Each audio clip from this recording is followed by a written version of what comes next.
do período pré-socrático, período importante, fundamental, tá? Foram as primeiras discussões filosóficas, foram os primeiros fundamentos do pensamento que depois vão ser construídos, vão ser aperfeiçoados ao longo da história da filosofia, a tradição filosófica.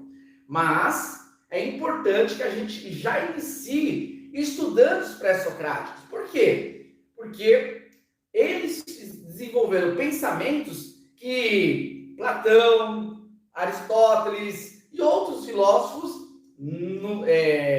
posterior vão trabalhar o pensamento deles. Então é importante que a gente já tenha aqui uma base do princípio do pensamento da ideia filosófica. Bom, o período pré-socrático foi o período do início da filosofia. Nós não temos uma centralidade de discussões filosóficas, não. Nós vamos ter pessoas de regiões diferentes, tá? De polis diferentes, que vão começar a filosofar. Tá? Então nós vamos ter aí, hoje nós vamos falar aí de alguns filósofos, tá? E eles não conviveram juntos, não viveram na mesma época ou na mesma localidade. Eles viveram em épocas distintas e eles começaram a despertar o pensamento filosófico. Bom, para destacar uma característica do período pré-socrático, que o problema que eles tratavam era em relação à cosmologia, tá? Cosmologia era a problemática filosófica. Lembrando que os pré-socráticos, eles vieram posterior ao pensamento mítico, e no pensamento mítico, a base do pensamento dos mitos era sobre a origem do universo, a origem do mundo. E os mitológicos, eles criavam lá as suas teorias, baseadas nos mitos, nos deuses gregos, como responsáveis para a origem do universo. Então, os filósofos pré-socráticos, eles também vão tratar essa problemática. Então, a filosofia, ela inicia, ela surge tratando sobre a origem do universo, como que surgiu. Tá? Então, nós vamos ter aí vários filósofos trazendo as suas teorias, as suas reflexões para explicar a origem do universo. Então, se na mitologia nós temos a cosmogonia, grave esse nome, tá? Cosmogonia, que é o estudo do universo a partir dos mitos. Na filosofia nós vamos ter a cosmologia. Cosmo vem de mundo no grego, a palavra que significa mundo no grego, e logia significa razão, pensamento, estudo. Então, nesse caso, seria o estudo do mundo.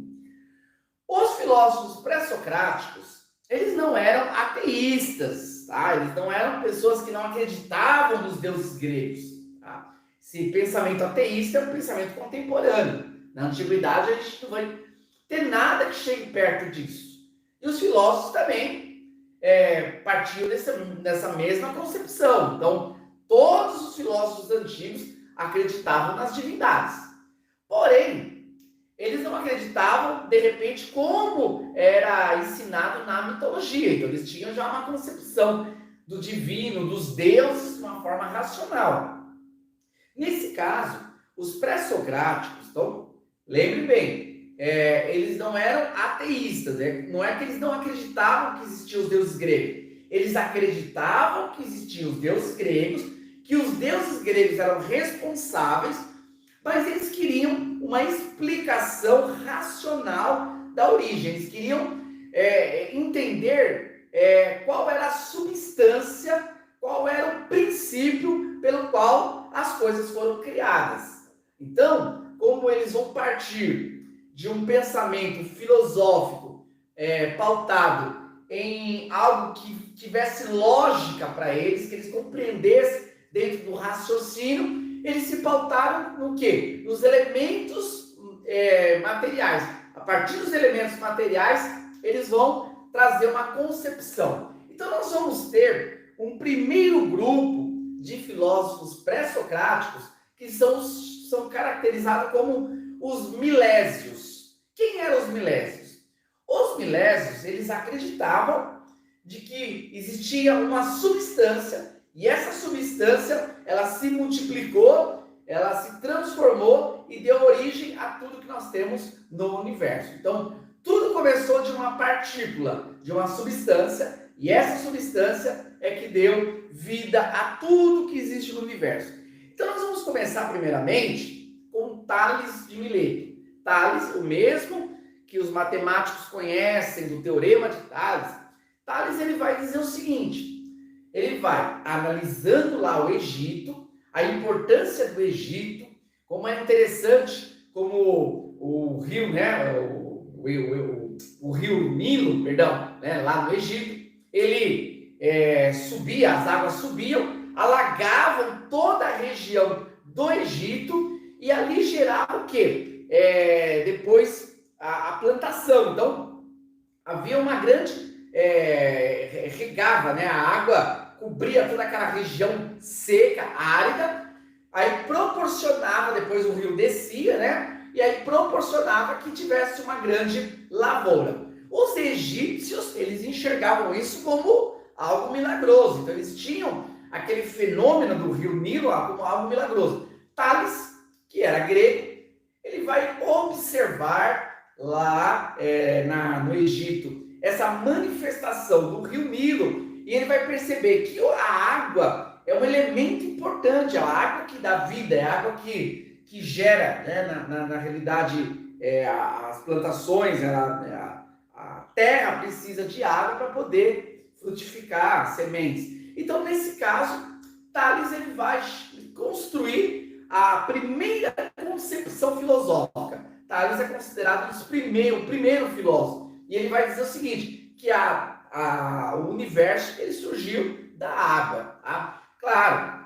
essa concepção foi uma concepção a partir de uma lógica. A água, ela se transforma, a água ela pode estar no estado líquido, ela se transforma no estado sólido, assim como também no estado gasoso. Então, Tales, naquela época, refletindo sobre essa transformação, nessa mutação da água, ele chegou na concepção que tudo veio da água. A água foi dando forma a todas as coisas. Claro que a gente sabe que isso está muito longe de uma resposta correta acerca da origem do universo, mas naquela época já foi uma grande avanço filosófico, uma grande reflexão, já foi uma tentativa de buscar entender o universo longe dos pensamentos míticos, mas através do uso da razão. Nós vamos ter também um filósofo que vai ser discípulo de Tales, que é o Pitágoras. Pitágoras, ele também matemático, vai para o Egito, vai estudar, vai sistematizar as regras da matemática, vai criar o teorema de Pitágoras. E também ele vai se pautar nessa reflexão sobre a origem do universo. Tá? Então ele vai perceber que tudo depende de números, tudo tem uma medida, tudo tem um cálculo, tudo é. E a partir dessa concepção, Pitágoras vai, criar a escola dos pitagóricos, que vão defender que o número é infinito, os números são infinitos e que eles deram origem a tudo que existe no universo. Essa vai ser a concepção de Pitágoras. Também a gente sabe que isso está fora, da concepção correta, coerente e básica. Bom, tem mais 3 que eu quero tratar aqui, mas antes de falar desses 3, eu quero falar dos filósofos pluralistas. Então, existem os filósofos milésios, que são os filósofos que acreditavam em uma substância. Mas existem os filósofos pluralistas, que acreditavam que não era só uma substância, mas eram várias substâncias. Então, nós podemos citar aqui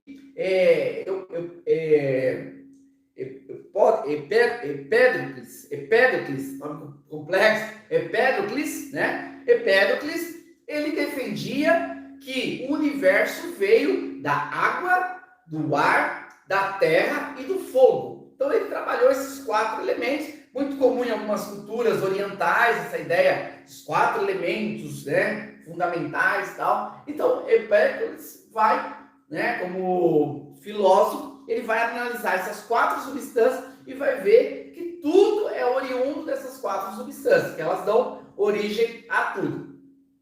Nós vamos ter também o Demócrito e o Leucipo, que eles vão defender a questão de que a origem do universo veio de vários átomos, né? São os atomistas, certo? Então eles vão defender essa concepção. Então, todos esses que eu falei, os milésios e os pluralistas, eles, na verdade, tiveram concepções que ficaram só lá na antiguidade, servem como conhecimento para nós entendermos, mas não houve nenhuma evolução, não houve nenhuma relação com aquilo que hoje a gente, né, trata em relação à origem do universo. Mas vamos lá, eu quero falar de 3 filósofos que deram embasamento para teorias que hoje são muito fortes. Então, quando a gente fala sobre a origem do universo, nós temos, tanto pela religião, tá? Pela fé cristã, a verdade de que a origem do universo veio por um ato criador, o criacionismo, há um Deus, uma mente, que criou todas as coisas. Tá? Essa é a concepção mais forte, sólida, verdadeira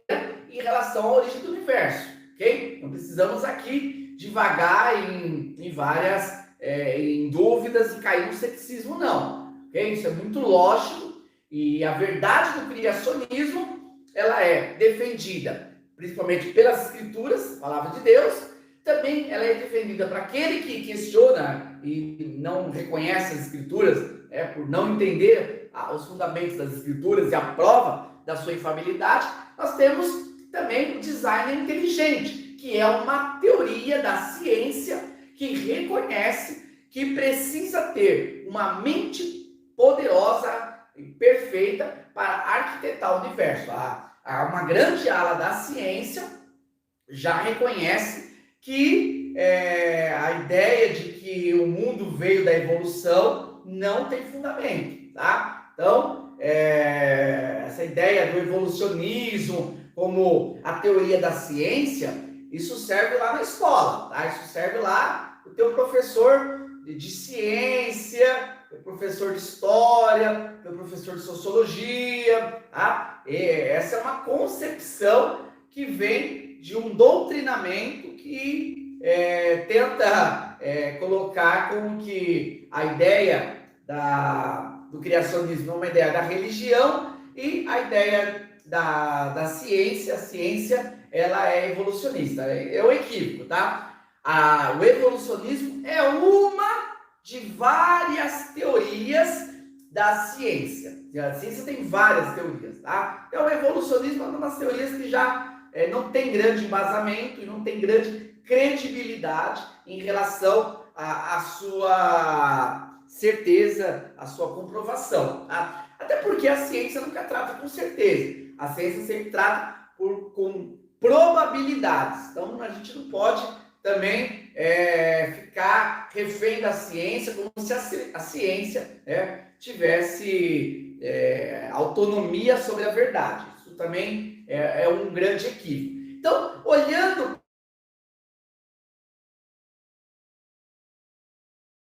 que a lógica do criacionismo ela tem muito mais solidez, muito mais argumentos do que a lógica do evolucionismo. A lógica do evolucionismo ela realmente é contraditória, ok? Bom, mas esses pensamentos, eles foram trabalhados lá na antiguidade. Então, nós vamos ter, por exemplo, Heráclito. Heráclito foi um pré-socrático. Heráclito tem uma frase muito conhecida, né? Ninguém pode entrar no mesmo rio 2 vezes. Essa é a frase de Heráclito. Então, o que o Heráclito entendia? Que tudo é movimento. Heráclito observava as coisas e ele entendia que tudo está em movimento. Nada para. Tudo está em movimento. Nesse caso, quando ele fala que ninguém pode entrar 2 vezes no mesmo rio, ele está dizendo o seguinte, porque vamos imaginar que você entra no rio, então uma quantidade de água está passando ali naquele momento. Quando você entrar de novo no rio pela segunda vez, já não vai ser o mesmo rio, porque não vão ser as mesmas águas, vai ser uma outra água que está ali. Então ele vai partir dessa ideia que tudo está em mutação, em transformação, em mudança. Então, a partir dali, olha lá, tá? Já lá no início da filosofia, nos pré-socráticos, nós vamos ter Heráclito já trazendo essa base daquilo que a gente conhece hoje como teoria do evolucionismo, e voltando aqui até provocando, né? Que os professores gostam de dizer que é a teoria da ciência, tá? Mas eles falam isso para alunos do ensino médio, né? Alunos do fundamental, que ainda não tem uma experiência, né? Não tem uma vivência para poder aprofundar melhor o assunto e saber que isso é uma baboseira, tá? Então, na realidade, Heráclito ele já criou essa teoria de que, baseado, né, em que tudo está se movendo, então que o movimento é o poder que dá origem às coisas. Então ele vai dizer que todas as coisas vão se movendo e que a partir dessa movimentação o universo se transformou. Então começou o primeiro movimento para Heráclito, né? Não vai explicar muito bem como foi esse primeiro movimento, da onde veio esse primeiro movimento, mas ele simplesmente vai completar, né? Ele vai concluir a sua teoria a partir da experiência, tá? Da experiência. E claro, a gente sabe que os sentidos, Platão já dizia isso, né? O sentido nos engana, tá? Se você se pautar pelos sentidos, você vai entrar no equívoco. Por exemplo, se você analisar as coisas através dos sentidos, você vai dizer que a Terra está parada e que o Sol ele anda, caminha. Porque de manhã você olha, o Sol se põe em uma direção. Ao entardecer, o Sol vai se, vai finalizar, né, em outra direção, né? Então parece que o Sol, essa é a nossa experiência, essa é a nossa visão, mas a nossa visão não é correta, os sentidos podem nos enganar. Então, na mesma coisa o Heráclito, e na mesma coisa o Darwin, né? Porque ao analisar as transformações, as mutações, eles partiram da ideia de que as coisas estão em constante evolução e que essa evolução, ela iniciou em determinado momento e não parou nunca mais, e por isso, por não parar, é que as coisas foram acontecendo e se transformando, né? Como que essa mudança, né, ela pôde ser tão organizada, tão poderosa para dar origem às coisas, né? Não fica muito claro. Mas Heráclito vai partir dessa concepção. Mesmo naquela época, nós vamos ter um contemporâneo de Heráclito, que vai refutar o pensamento de Heráclito, que é Parmênides. Isso mesmo. Parmênides, ele vai dizer que não existe essa evolução, essa transformação. As coisas, elas podem se transformar, mas o princípio das coisas, elas são imutáveis, elas não mudam, elas são eternas. Então, elas já existem, elas não vão sofrer mudança. Então, por exemplo, vamos pensar o ser humano. O ser humano, claro, se a gente olhar, né, vocês estão me vendo aqui nesse vídeo, mas quem já me conhece, já de muitos anos, sabe que hoje eu estou diferente, né? Não tanto, mas diferente do que eu era há 15, 20 anos. Então, há uma mudança. Se eu colocar aqui 30 anos, então a mudança é muito maior. Essa mudança realmente acontece, ela é perceptível, ela é real, ela é concreta. Agora, eu não mudei como essência, como ser. Eu não deixei de ser o Wilson para ser outra coisa, ou um Wilson diferente. Não, eu sempre fui o Wilson como ser, né, que recebeu essa nomenclatura pela sua mãe, né, que escolheu esse bonito nome, Wilson, né, teve bom gosto.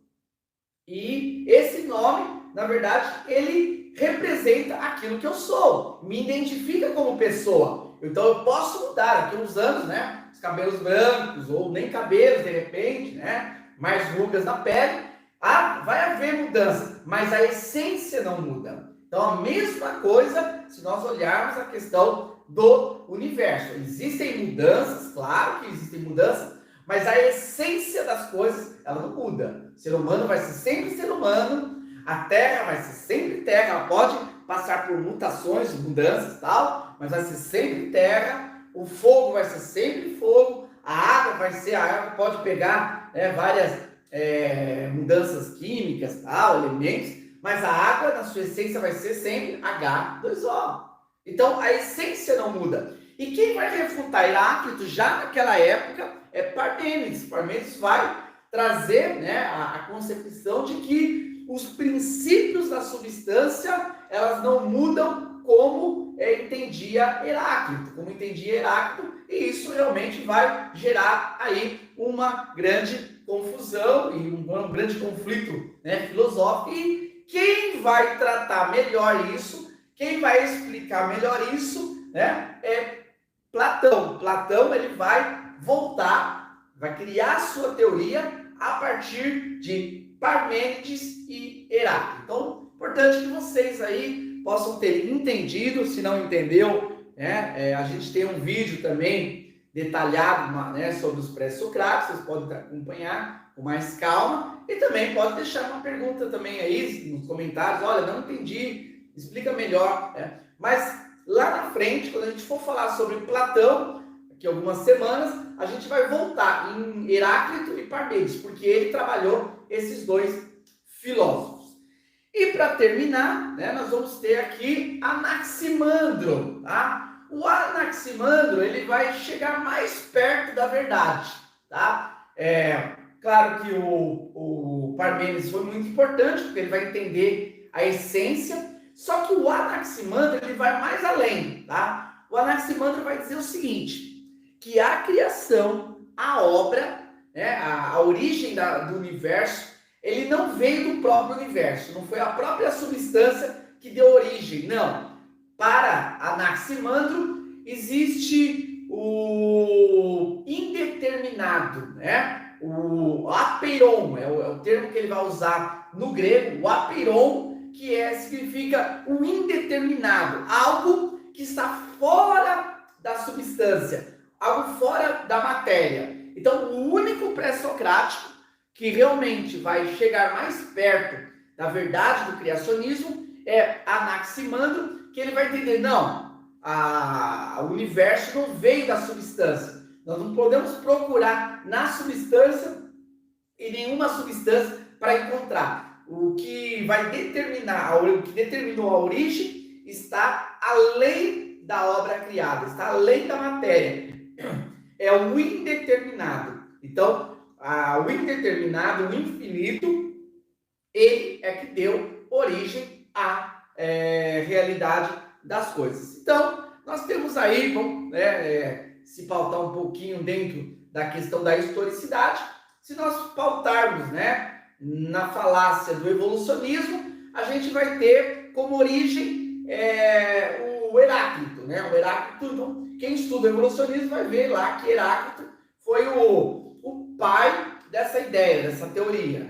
Depois, claro, ela ficou conhecida e popularizada, se tornou até um senso comum através do Charles Darwin, ok? Mas essa ideia já foi desenvolvida lá na antiguidade e também lá na antiguidade já foi refutada, Então tem coisas que a história já se responsabilizou, em cuidar das questões, e aí ainda algumas pessoas que não conhecem a história voltam a tentar resgatar.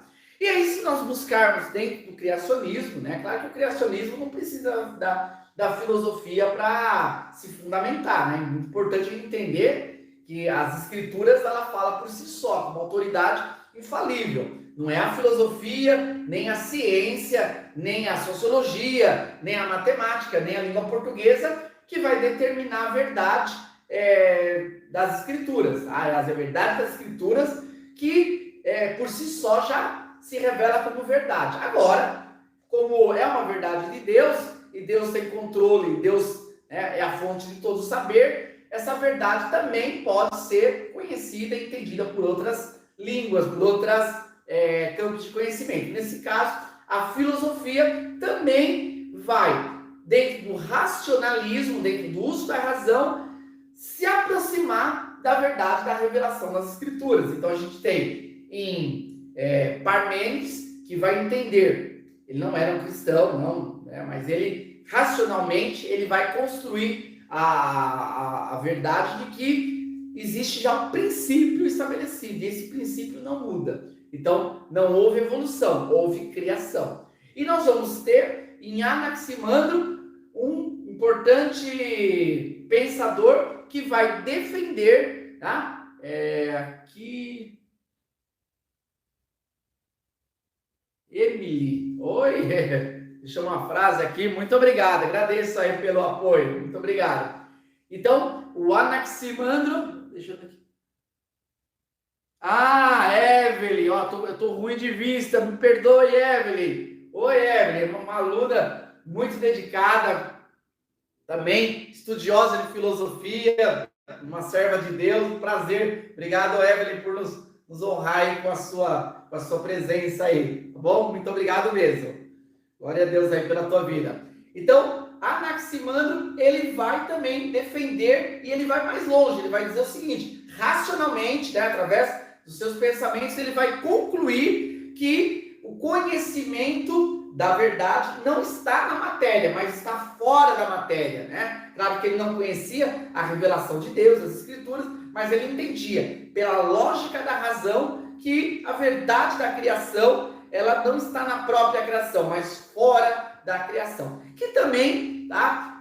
Aproveitando aqui, a própria ciência já reconhece isso. Grande parte da ciência entende que não é possível chegar a uma resposta sobre a origem do universo a partir da própria matéria. A gente precisava transcender e ir além da matéria para chegar a uma concepção, um conhecimento sobre esse assunto, uma resposta sobre esse assunto. Mas nós, claro que temos a Bíblia e temos ela como verdade infalível, e ela é verdade infalível, já temos a resposta para isso.